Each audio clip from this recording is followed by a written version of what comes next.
ถือว่าผนักบ้านน้องโอก็ถือว่าเสร็จสิ้นเป็นที่เรียบร้อยเนาะซึ่งเมื่อวานนี่ทั้งสร้างเพิ่นหลังจากที่เพิ่นทำบันไดเสร็จเพิ่นในทาสีแต่ว่ายังบ่ทันใส่ลูกติ่งหรือว่าราวบันไดนั่นแหละเนาะก็มีคอมเมนต์พี่น้อง FC ป้าลุงคอมเมนต์มาหลายๆว่าโอ้บ่ได้ใส่ผนักบันไดบ่เพิ่นว่าหั่นนะก็คือเมื่อวานนี่นะมันยังบ่ทันแล้วเนาะพี่น้องเนาะมันค่ำเพิ่นก็เลยบ่ทันใส่ซึ่งมามื้อนี้เพิ่นก็ถือว่าใส่ผนักบันไดแล้วก็เริ่มเก็บงานไปนำนะ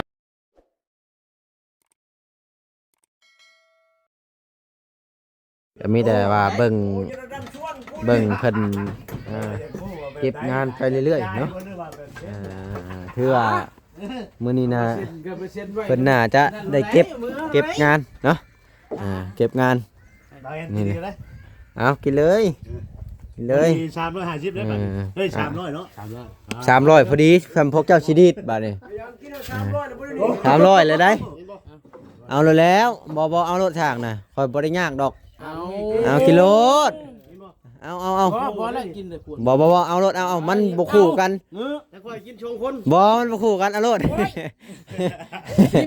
บ่เอารถไม่สุเจ้าก็เอาไว้กินยามแรงๆเฮ้ยยันเบื่อยาบ่ได้ว่าค่อยบ่ได้ให้ยากน้ำค่อยน่ะกินรถมันสิล้นน่ะไปนี่แหละค่อยบ่ได้สิมาให้เขาได้ยากนำได้สุเจ้าได้กินค่อยก็ดีใจแล้วหั่นนะค่อยก็บ่ได้ปานใดเด้เรื่องM100นี่คันบ่ลีรอค่อยก็บ่กินเด้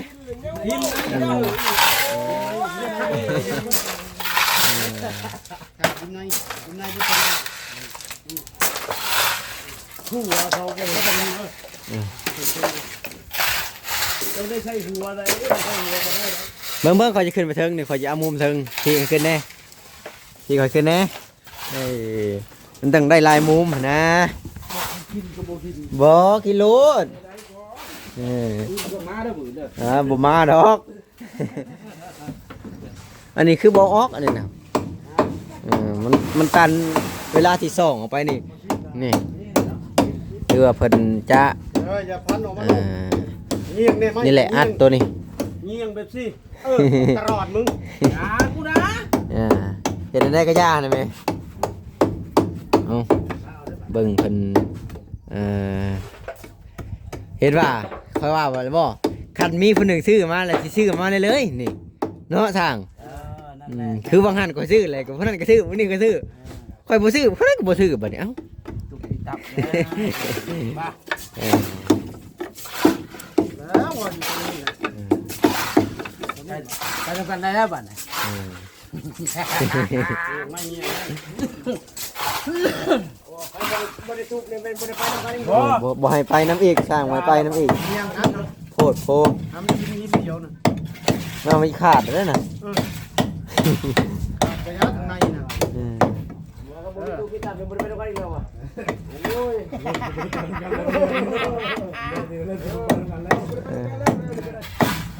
เบิ่งแล้วที่ขาดเลยน่ะ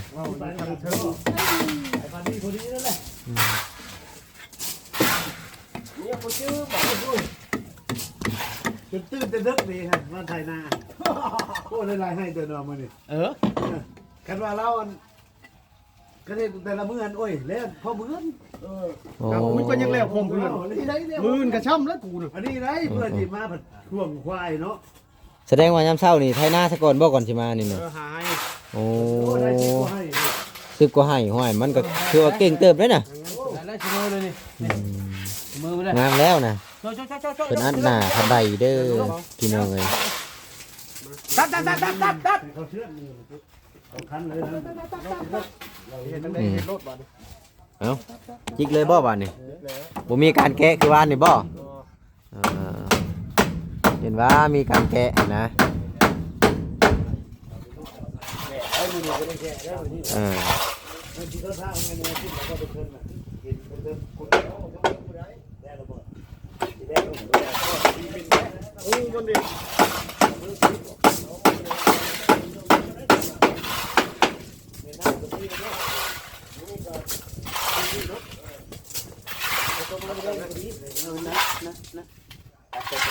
ถือว่าทางตารางมันตักดินคว้าอยู่ดูทางหน้าก็เป็นบ้านของน้องแต่เพิ่นเนาะเดี๋ยวหลังจากจบคลิปนี่จะไปบ้านทางน้องๆเพิ่นก่อน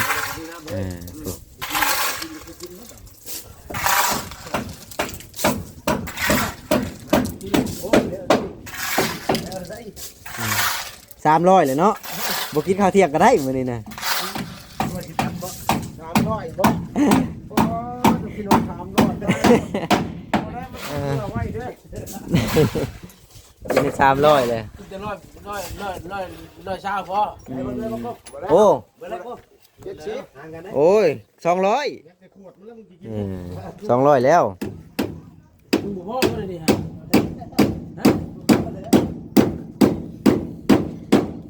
เพิ่นบ่ให้กินลายได้เอ็มร้อย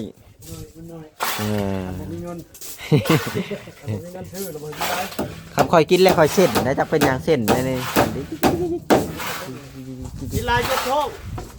บ่กินคนหนึ่งขอยก็เส้นโลดเส้น คอยปัดกาแฟ ได้ กินเลยกินแล้วไม่รู้ว่าปวดมาก กาแฟข่อยก็บ่ได้กินข่อยก็ได้ ก็บุกว่า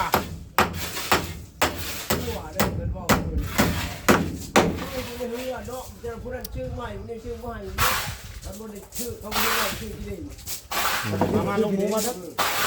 กินแล้วกินแล้วควร5 บาท คือแล้วเนาะบาทนี่ ที่คัด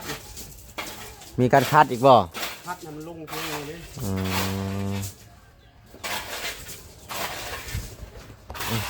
กินยังไงคือว่าคัดอะไร ถ้าถากกันแล้วได้สิคัดถากแล้วมันสิโอ้ยคัดไว้บ่ทุนไปแล้วนะ โอ้ย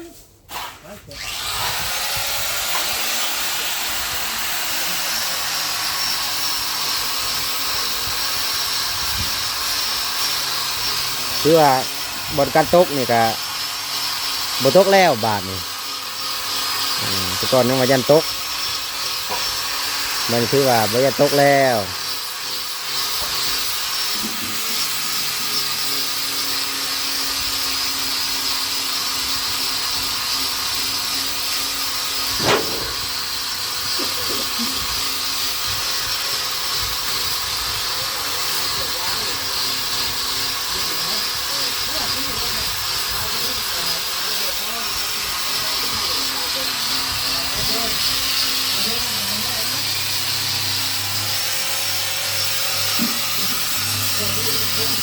มุมทางนี้เนาะมุมระหว่างทางลงบันไดเพื่อเกียร์หลังจากนั้นเพื่อจะทำการทาสีให้มันงามๆให้มันแดงอีก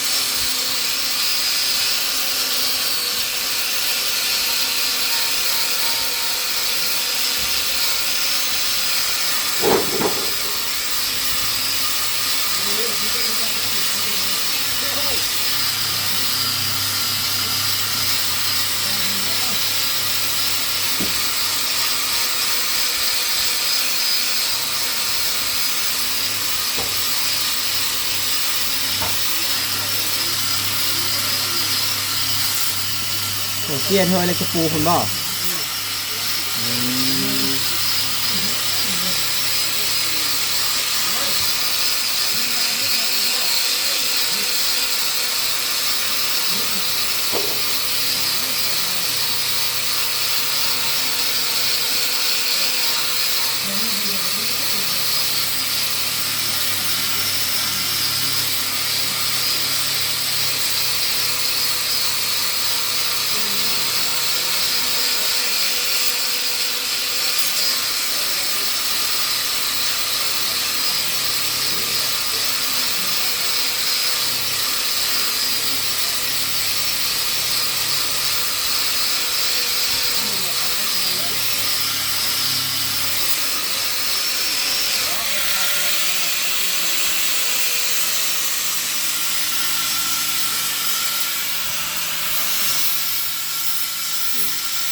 มีเสียนอยู่บ่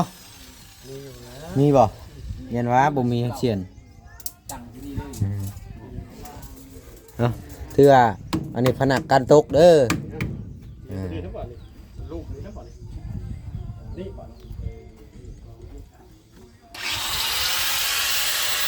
เบิ่งลูกอันนี้บาง นี่จะข้าวไว้ก่อน นั่งเพิ่นเบิ่งรูปบันได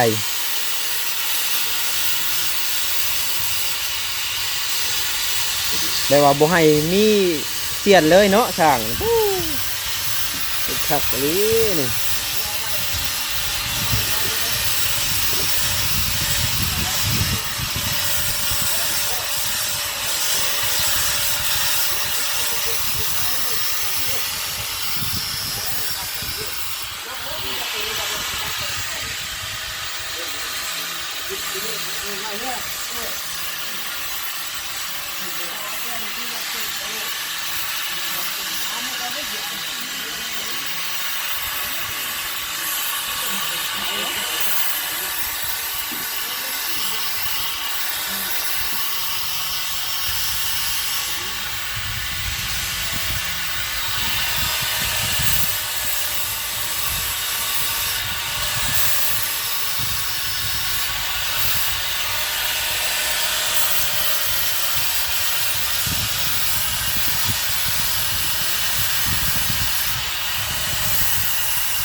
คือว่าล่มเบิดเหลี่ยมเนาะตัวนี้ก็ล่มบ่แท้นี่ก็ได้อ๋อเริ่มเหลี่ยมเริ่มเก็บงานได้เพราะมันแล้วเด้บาดนี้เพื่อทางเทิงนี่แล้วนะมื้อนี้บ่มีบาดบ่ได้บ่แล้วทุกบ่อนเหลือแค่เทพื้นอย่างเดียวเทพื้นอย่างเดียวก็คือว่าจบงาน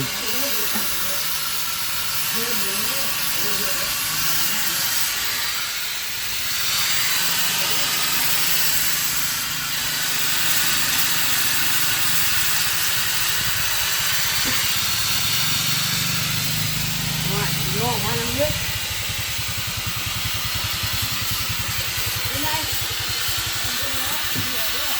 มาดูนะ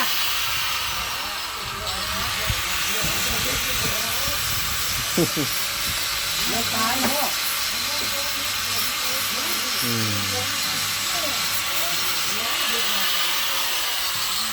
ยันว่าโหลดตายเลย คักแนวขัดนี่เนาะ โหลดเองโหลดตายแล้วพ่อ เด้โดนเนาะดักจงไว้ยังใหม่นี่นะ เวลาที่ขึ้นมากอะได้ก้ม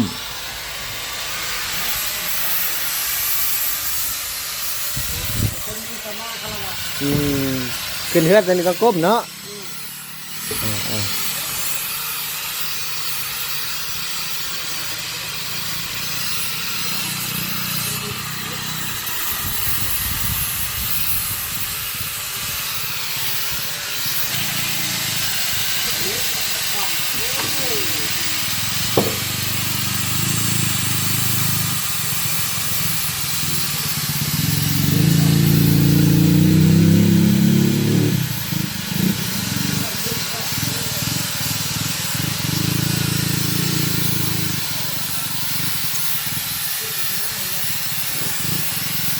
ลมแล้วแต่ทาสีอีกแล้วบาดนี่เนาะ โอ้ยนาทีทาสีซะก่อนจังลม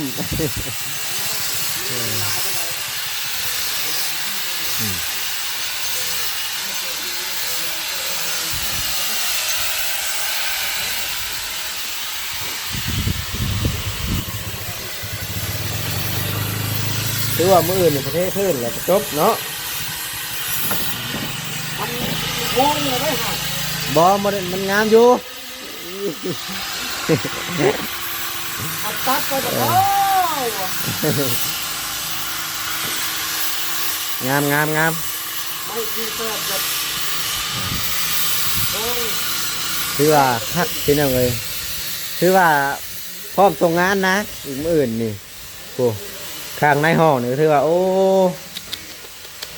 เสร็จเรียบร้อยเนาะ ประตูเนี่ยใส่ไล่ก่อนครบจบไปแล้วเอาคือว่าทางไล่ห้องนี่ก็ถือว่าไล่ก่อนเงินต่างๆนี่ใส่ครบจบเบิดแล้วเนาะคักพี่น้องเอ้ยคักหลายวิวนี่ก็คักพี่น้องเอ้ยบรรยากาศเพราะว่าไอ้ที่หลายๆคนเพิ่นก็ว่าโอ้มักวิวแบบธรรมชาติเด้เพิ่นว่าตื่นมายามเช้านี่เป็นวิวธรรมชาติเนาะอยู่บนนี่จะเป็นสวนยางของเพิ่นเนาะพี่น้องสวนยางเจ้าหน้ามันใหญ่นี่ก็เป็นป่าเบิดนี่ป่ายางส่วนโซนนี้จะเป็นป่าอ้อยแล้วก็ป่าไม้อยังต่างๆนั่นแหละว่าง่ายๆก็ได้มีแต่ว่าป่าไม้บริเวณรอบๆเลยนะแถวนี้นะแล้วระบอบอันนี้ทาสีแล้วบาทนี่ใครแต่สีแห้งไว้เนาะ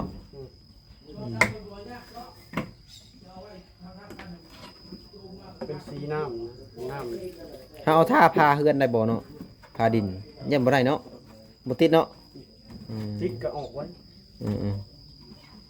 คือเบิ่งว่าเขาล่างมือมันก็จะออกเลยนะแบบมันเป็นน้ำยากัดนั่นน่ะสิละวะสดงามไผเข้ามานะตัวสดงามไผนะมันบ่โอลิสดงามบ่โอลิ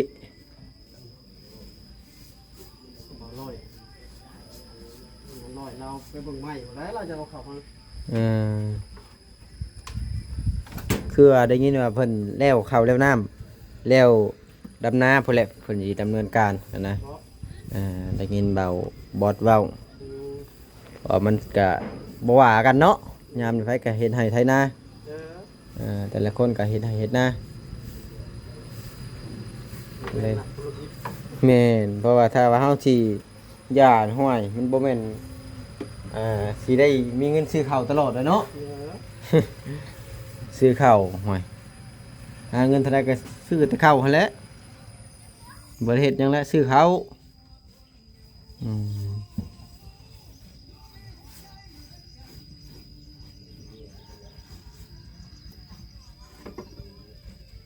เอาเลยบ่วาง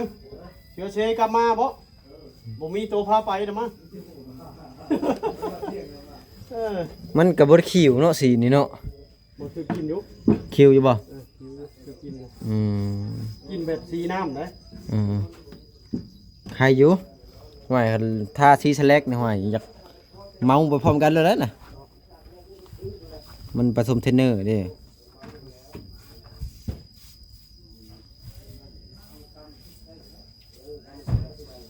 ถือว่าแปลงนี่บ่แข็งเนาะแล้วเฮือนหลังหนึ่งก็ยังสามารถนำใช้ได้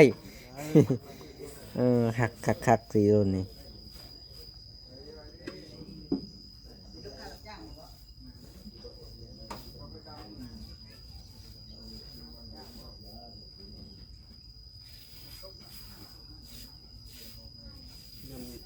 ลูกเพิ่นยันเทียนถึงมือเพิ่นยันเทียนถึงมือเพิ่นเนาะพอได้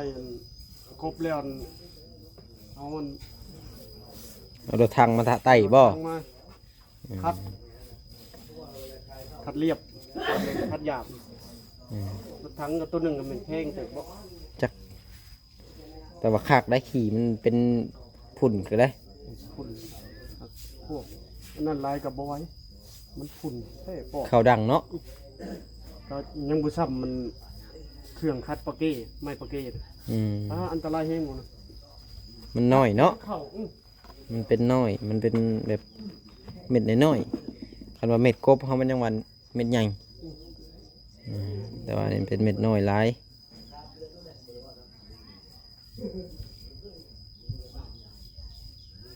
ถือว่าเสร็จสิ้นเนาะทางเทิงมื้อนี้จบสิ้นพร้อมส่งงานเพิ่นว่านะพร้อมส่งงานอันนั้นแม่ทึบตัดแม่ก็ดอดกระเด็นสร้างอนามัยให้บ่ทางเทิงนี่ก็ได้หรือว่าเจ้าของบ้านอนามัยเองอนามัยกันอนามัยเองแล้วบ่เย็นว่าเนาะ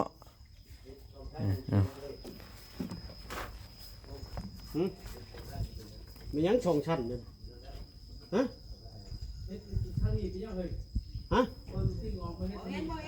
ะบ่ได้ มีแต่ข่อยทากินแต่น้ำสร้างได้ตอนนี้น่ะแม่นบ่มี ช่างอันนี้เพิ่นบ่ได้ให้กินได้เพิ่นว่า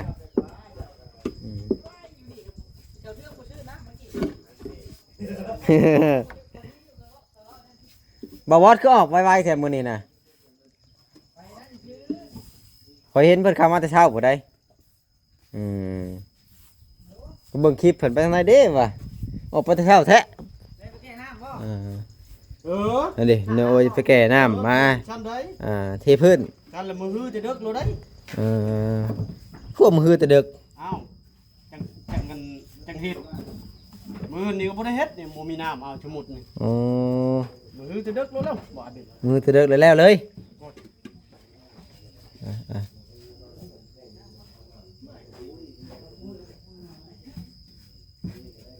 มือแต่เด็ก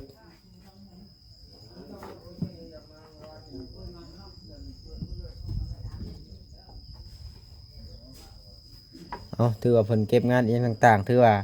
เสร็จสิ้นเป็นที่เรียบร้อยพี่น้องก็มีแต่ว่างานเพิ่นน่ะแล้วข้างเทิงเหลือแค่เทพื้นเล็กๆน้อยๆก็ถือว่าเอาหับจ็อบบาทนี่ประมาณนี้แหละพี่น้องสำหรับคลิปนี้ก็ได้หัน2เทื่อแหละขอตัวจบคลิปก่อนเด้อพี่น้องอยู่ดีมีแฮงเบิดสุขสู่คน